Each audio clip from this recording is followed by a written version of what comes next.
Are you ready for some trigonometry? Page 18 on your notebook. Don't worry, it's not scary, it's just a joke. Okay, trigonometry. The math behind trigonometry is called a function. Adding, subtracting, multiplying, dividing, those are all functions as well. Well, trig is its own little math on its own. Now, I put in this as we're going to start with only right triangles, but it does lead into triangles that are not right triangles later on, but we're just going to look at the right triangles for the main part. This is not the whole course of trigonometry. It sounds scary, but you're just doing the main setup that all trig is based around. If you ever go on to Algebra 2, Algebra 3, on up there, or trigonometry in college, you will be taking the real course, but you got to know these basics as well. But it's not too bad. Okay, so the trig functions, and you can think of them as formulas, are the three things here. Sine, and that's pronounced S-I-N-E. It is not pronounced sin. You sound uneducated if you say sin. All right, sin is what you do on the weekend. Joke. All right, and then there's cosine. Cosine is how you say it. Don't call it cos. And then tangent. T-A-N-G-E-N-T. Tangent. Sine, cosine, tangent. And you say the whole thing when you're talking about it. If you just say tan, it's going to sound weird. And you don't want somebody to think you don't know what you're talking about because you didn't learn it the right way. All right, so there's three ratios that they are equal to. But first, we have to decide what angle we're looking at. We are dealing with a right triangle most of the time, like I said. And here's your right angle, of course, and the hypotenuse is still going to be over here where it's always been, across from the right angle. So that's no big deal. But what will be new is you will have another angle that's on here. Now, right now it says theta, and theta is a Greek letter with a little, looks like an O with a little wavy bar, sometimes wavy, sometimes straight. That just means the angle. So that's just like a variable that's going to represent the angle. Theta is looking at these other two sides. Theta doesn't worry about the hypotenuse. The hypotenuse is always the hypotenuse across from your right angle. But theta is going to be looking at the other two sides and saying, hey, where's the side opposite to me and where's the side adjacent to me? So your angle, and it might be like 42 degrees, would be opposite to the one on the other side of the triangle that it opens up to. Okay, it's like, here's the angle coming out like this. So it's opening up to that opposite side over here, opening up over here. And then the other side is just the adjacent. The sides of the angle, here's the sides of the angle. This is the side, on the side of it, on the side of theta. So you have opposite, adjacent, and hypotenuse. Once you realize, when you start, any problem, label those. Here's my hypotenuse. You can write OP for opposite. You can write AGJ for adjacent, whatever you want to write. Just make sure you can understand it. And label those parts. Then you think about what formula you're going to need if you're using opposite and hypotenuse. Sometimes there's going to be a side that's totally not here. If I didn't have an adjacent, I just had opposite and hypotenuse, I would be using the sine formula. When I have adjacent and hypotenuse, I use cosine, and when I have tangent, I would be opposite and adjacent. And you think, well, that sounds like a whole bunch of mess to try to think about. Well, there's a little acronym that you can say to remember. And I write it like this, going up and down. So, and I want you to write this on your notes. S-O-H, so, pronounced so, Ka, C-A-H, and Toa, T-O-A. SOHCAHTOA. Sounds like an Indian name. Let's go to Camp SOHCAHTOA or Lake SOHCAHTOA.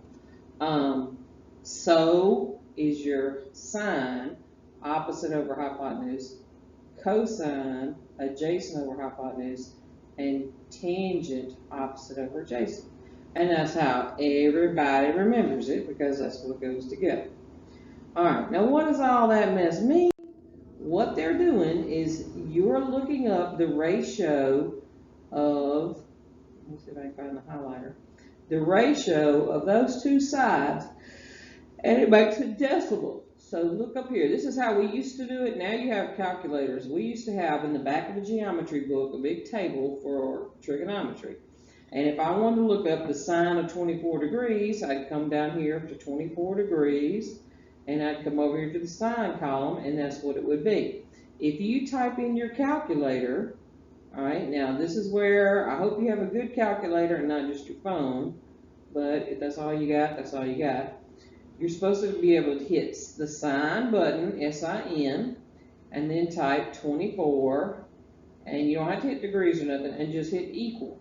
And it's going to give you 0.407 and then some extra decimal places, but it gives you close enough, right? So that's what the decimal is for that part. But if you are having to use a one-line calculator, like a two-line, will show you where you type in sine of 24, and then it gives you the answer down here. That's a two-line calculator. It's got 1, 2 rows. All right, if you got a one-line calculator, or you have your phone, it's a one-line calculator, you can turn it sideways on the calculator feature, and it will do it, but you're going to have to do it backwards from the way we do things. You're going to have to hit 24, and then hit your sine button, and then hit equal. Or you might just hit sine, I don't know. But it still gives you the 0.407 and a whole bunch of decimal places. So just try it and see, whatever that is. All right, and it goes on, the list goes all the way up to 90 and repeats. Now when you get to real trigonometry, it will have other functions besides sine, cosine, tangent. There are functions that are the reciprocal. Secant, S-E-C, I know, football, yeah, okay. So is the reciprocal of cosine. You flip over the fraction, instead of adjacent over hypotenuse, and you get hypotenuse over adjacent. Or cosecant or cotangent. You would think that the C would go with C, but no, you know, they got them mixed up. So I don't know what the reason behind mixing those up, but tangent at least goes with cotangent, and you know it'll be just the flipped version of it. And you won't use that until you get to Algebra 2, maybe Algebra 3. And they are used for some stuff in physics too. So, all right, so what do we do with all this? Let's see if we can label it. When I see this, and there's my theta, now normally that's going to be some kind of number, like maybe 42 degrees right there. I don't know. It doesn't matter. But whatever it is, that's what you're concentrating. When you first start a problem, I want you to pick out the hypotenuse. Duh. It's going to stay in the same place every time, right? Across from the right angle. But then label your opposite and adjacent. So where is opposite to this theta? On the opposite side, opening across from it, way on the opposite side of the triangle. Can't see that. All right, way over here on the opposite side will be the opposite. So what's left for the adjacent? Just down here. This is the adjacent, means the side. So the side of your triangle, side of your theta angle. All right, now, what if I move theta up here? If theta's up here, now where's the opposite? Okay, opposite is going to be on the opposite side, way across from it. All right, and now the adjacent's over here. So do your hypotenuse first, then look for opposite, and then the other one's got to be adjacent. You got to label. All right, so if we were looking at this, and I've got some numbers on there, I want you to set up a certain type of function. All right, so let's try sine of A. Now stop and think. What is sine's formula? Opposite over hypotenuse. All right, now let's think. A, sine of A. Now when I see sine, cosine, tangent, they're not going to be by themselves. Try this in the calculator. Type in sine and hit equal. Or If you got it on zero, just, I don't know if it'll do it on the one line calculator. But if you do it just regular by itself, it's going to tell you error.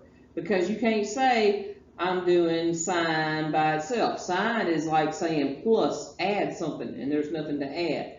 So it'll give you an error if you do that. It's like you're not finishing out the problem. Sine has to have the angle with it, and theta is our angle, whatever theta is. Theta could be A, theta could be 23, theta could be anything we want it to be, those corner angles. So we're looking at angle A, because it says sine of A. If it says sine of B, we'd be looking down here at B. Alright, but sine needs to be opposite over the hypotenuse. What is the hypotenuse first? Easy, easy, that's 5. What is opposite to A? 3. So this setup would be sine of A equals 3 over 5. You have to write the whole function out as an answer. I know, it's a pain, but you got to do it. Okay? Alright. Now, try another one. Cosine of B. So, and I don't know if these are on the notes or not, but just follow along. Alright, so cosine of B, we're looking at the B corner, but cosine's formula is adjacent over hypotenuse. Alright, let's label everything. If this is B, this is still the hypotenuse, but where's the opposite? Opposite to B would be 4, so 3 should be the adjacent. So my adjacent is 3, my hypotenuse is 5. So how could this one be that one? That's what they do because they flip. When you flip to the sine to cosine, they're kind of opposites to each other, but they also will match if you flip corners and functions. Because if this was 40 degrees, this would be 50 degrees, and it all ties in with the 90 together. So they're like opposites here when you come into the whole realm of trigonometry. Just know it's okay if they match. Okay, we're just setting them up right now. Alright, and then let's try tangent of A. Tangent's supposed to be opposite over adjacent. So what's opposite to A? 3. What's adjacent to A? 9. Even though 5 is on the side of A, here's angle A. Even though it's on the side, that's the hypotenuse, and that's not going to change. Okay, so 3 over 4. 4 will be your adjacent. Okay, alright, so these are in your notes, I know. I want you to decide, are they going to be sine, cosine, or tangent? If I give you a number here for x, a number here for y, and this is your angle, theta, which formula would we pick? Alright, let's label it. First thing you do is label. Hypotenuse, yeah, we got that, okay? We're going to put an H there. What is, here's my angle, focus on it. What is the x compared to that? Is it opposite or adjacent? That's opposite. So this would be a sine formula, but don't just stop there. Put the whole thing. The angle, what is my angle? Theta right now. Most of the time it'll be a number to plug in, but right now we'll just put theta. What is the formula is opposite over hypotenuse, so it'll be the x over the y. So there's that problem set up. And that seems real basic, but it's just showing you, just pick out the sides. Later on, we'll have numbers to plug in here. But right now, we just want to see if you're going to set it up right. All right, so that's it. All right, now skip the middle one and come over to this one. Right here. There's your theta, but what do we start with? Hypotenuse. Get that hypotenuse. See how you go, here's the right angle, opposite to that. That's the hypotenuse. What's opposite here? Down here. Now, do we have opposite? No. If you don't have it, don't put O for opposite. Just leave it off. What's this one got to be then? That's your adjacent. So if we don't have an opposite, just forget about it. Don't worry about that side. We have adjacent and hypotenuse. What formula is that? Cosine. Cosine is adjacent over hypotenuse. So cosine of what? Don't put cosine by itself. Cosine of your angle equals your adjacent, which was x, over the hypotenuse y. Okay? Alright, so let's try the one in the middle here. Same idea. Here's theta, but where should we really start? The right angle. The right angle says, hey, there's the hypotenuse. What's across from theta? Opposite. What do we not have? An adjacent. That's okay, we don't have an adjacent. We got opposite and hypotenuse. That is sine. Sine of the angle, theta. Can't be by itself. Alright, opposite over hypotenuse, y over x. Notice this time, last time the x was on top, now the y is on top. That doesn't matter, okay? We're just looking for whatever is in that spot, okay? So, last one, this one group. What do we have? What has no hypotenuse? See, there's nothing over here for the hypotenuse. Which formula? Oh yeah, that's tangent, no hypotenuse. So tangent of theta, of your angle, equals the opposite to theta, other side, and x, y over x. Okay? Alright. One more practice. I think this is on the notes, but just follow on. So if I wanted sine of A, it would equal the opposite over hypotenuse. Opposite to A, 5. Hypotenuse, 13. Cosine of B, look at B. Cosine's opposite over adjacent. Oh, sorry, opposite over hypotenuse. Hypotenuse is 13. What's opposite to B? No, I am crazy. Hold on. Start over on that one. Let me clean it off here. Alright. Sine A was 5 over 13. Cosine is adjacent over hypotenuse. My hypotenuse is a 13. What's adjacent to B? That's the opposite to B. I want the adjacent on the side of B. And that's 5. And this is another one where they flip, since they flip the sine and the angle, then it makes it match those parts. Because you're only going to get like 6 different matches the way you do it.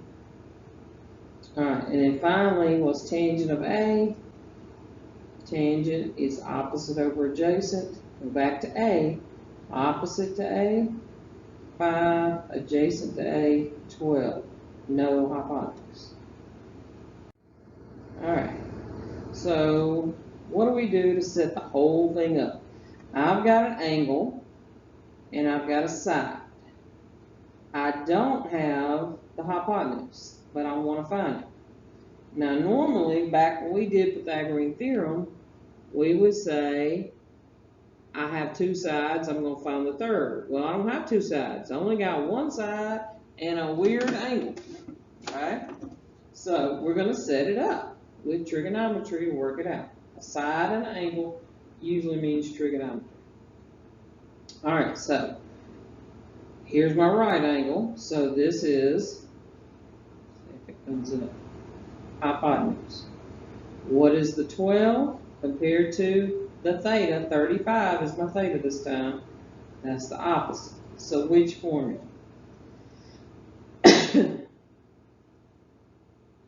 Sine. Sine of what? Can't just write sine. Sine of your angle.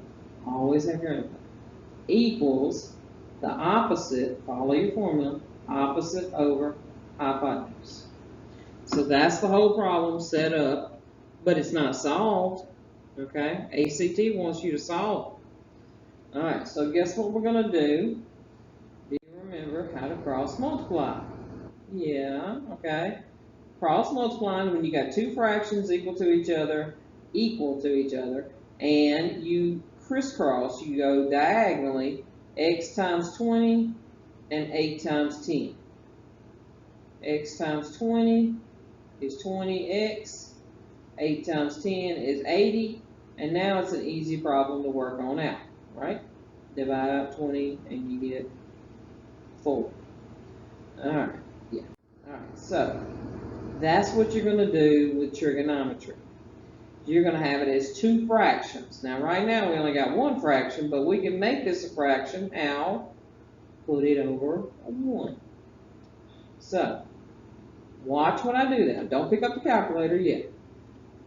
When y is on top, it's going to be a breeze, or x or y, whatever your variable is. When it's on top, it's easy. 1 times y is y. Yay! Okay. And then the other one will be 5 times this trig function. Now that's a group. Sine can't be by itself, so keep it with the 20 as a group. Put your regular old number, that 5, out front, because when you put it in the calculator, if you do it later, it's going to be crazy. All right, 5 times sine of 20. Now, on the instructions a minute ago, it said to work it without a calculator. So this is how the ACT will leave their answers, just like that. How about that? They'll leave it just like that, because they say in the directions you can do this whole test without a calculator. They expect you to do a little bit of adding and subtracting, but definitely not trig functions. All right, so we're going to be leaving it like that for right now. Trying to find where it is. All right, so yeah. If we wanted to, we could put it in the calculator. On a regular 2-line calculator, you'd say 5 times sine of 20. And it has an open parentheses, but you don't even have to close it. You can put it in the calculator like that. On a 1-line calculator or on your phone calculator, you're going to have to do backwards. 20, hit sine, and then say times 5. So just turn it all around backwards. That's why it's better to have your own scientific calculator where you don't have to turn everything all crazy backwards. All right, so steps are, I want you to write in the steps. Put the trig over 1. Okay, we did that. Cross multiply. Boom, boom, we did that. We get this. All right, it doesn't matter which way the y is front or back. All right, and then get the variable by itself. Now, we didn't do one where we had to get the variable by itself because y is already by itself, but we could if we had to. All right, and then put it in the calculator. I like for you to keep 2 decimal places for this type of problem. So we're going to practice for you in class.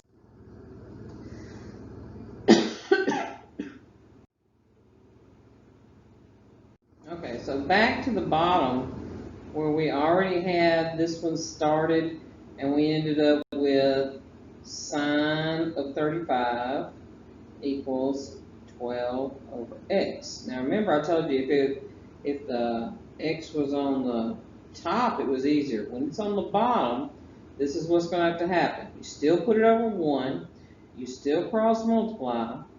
12 times 1 is 12 equal to, now this time, remember, this is a group, put the regular number, which is this time is the x, out front, equals sine of 35. Now, this is a group, sine of 35, can't bust it up. Is x by itself? See, that was like the 3rd step there, get the variable by itself. X is not by itself, so we got to get rid of this sine of 35. But all you got to do, real simple, divide it out. That is multiplying right now, so we're going to divide out sine 35, and the whole thing's going to be gone, and you put it on the other side, sine of 35. So your answer for the ACT, see now x is by itself, 12 over the sine of 35. Okay? That's how the ACT would leave it, right there. And you, if you were working on a job site and wanted to really know how long is x, then you put it in the calculator. 12 divided by sine of 35. Now let me see if I can do it on my calculator sideways like y'all would do.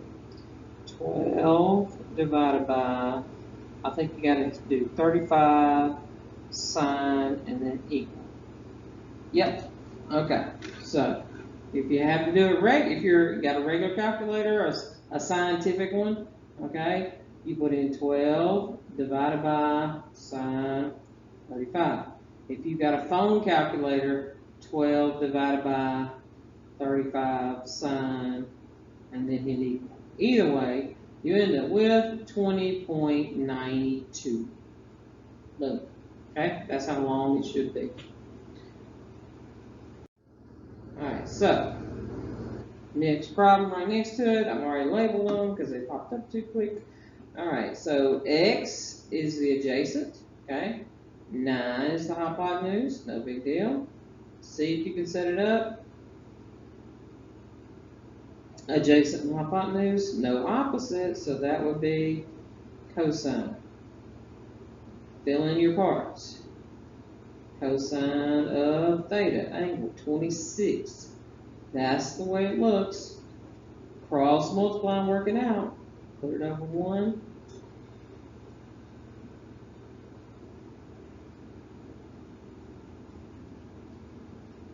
And now, see, x is by itself. You can just leave it like this for the ACT, or put it in the calculator, and you get 8.09. Okay, not too bad. Yeah. What if you had 2 of them to find? Then you just do them one at a time. Ignore the y, and say, hey, forget about y right now. Just act like it's not there, and say, okay, let me work this out. This is the hypotenuse. This is the opposite. I'm going to do sine of 65 equals x, the opposite, over the hypotenuse. You work it out. Get your answer. Then you could take that answer and you could do Pythagorean theorem right then, or I bet you'll find it's easier and quicker just to do trig. Forget about the x the second time. This will be the adjacent. This is still the hypotenuse. Adjacent hypotenuse, that's cosine of your angle, adjacent over hypotenuse. You're going to find that that's a little faster after you get used to it than doing the Pythagorean theorem. Okay? When the angle is missing, so these are ones we're going to be, usually I do this on a separate day, but since we're going to have to do it all in one day, let's go ahead and do this. This is on the next page. When the angle is missing, try this in the calculator. Make sine of 20 degrees. Okay? What is it doing? It's taking this degree and it's changing it into a decimal. Okay? That's what that calculator does for you. It's just like the chart. Well, if the calculator can go one direction with it, it should be able to go backwards and change the decimals back into a degree. So we want a decimal to turn back into the degree of our angle. You do that with what's called the inverse function. Inverse of sine, inverse cosine, inverse tangent. You call it inverse. It looks like that on the calculator. Now let's see what's on the phone calculators. I have no idea. Y'all may have to just look that up. Let's see.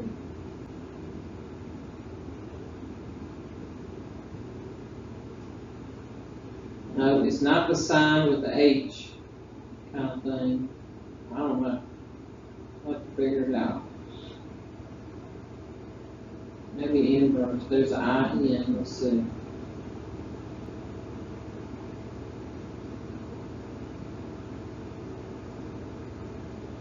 Nope. I don't know. Y'all gonna have to look that one up. That's why I said originally get you a scientific calculator. If you're trying it on the phone, ask how do you do inverse sine on an iPhone and calculator and see what it tells you. Alright, so anyway, you take the decimal and put that in with the inverse function. So you're going to have, on my calculators that are scientific, you hit second and sine, and it's going to come up looking like sine with a little -1. okay? And then you put 0.3420, the decimal, whatever decimal you have, and it'll make it go back to be the degree, which that one actually rounds off to 20, and that was our original degree up here, was 20 degrees. So we'll try a couple. All right, but what's usually going to happen is you won't have a decimal, you're going to have a fraction. But what are fractions? Same thing as decimals. They're just part of the whole number. So that makes it even easier, because if I don't have the angle, that's what you're looking for. When the angle is missing, when theta is missing, then I don't do it. I don't have to do any cross multiplying.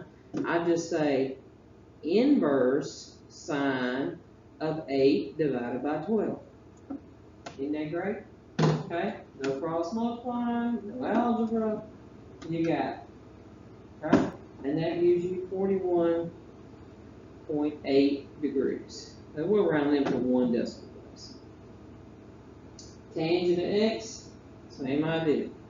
Inverse tangent, because when the angle's missing, that's when you got to do these. Inverse tangent, you got to do this inverse function. 15 divided by 10 gives you 56.3. Okay? So what do we have to do? We got to find the angle. I want you to find angle A. Let's set it up just like we were doing before. What formula would it be? Do we have a hypotenuse? No. So we already know what formula. Tangent does not use a hypotenuse. Tangent of what? What has to go with it? The angle, and the angle is A. Okay? That tells me right there I'm going to have to do that inverse. When I don't have the angle, I got to do the inverse. So the opposite over the adjacent. So 5.5 over the 12. Put it in the calculator. Inverse tangent. 5.5 divided by 12. And get 24.6. Alrighty. Try that one.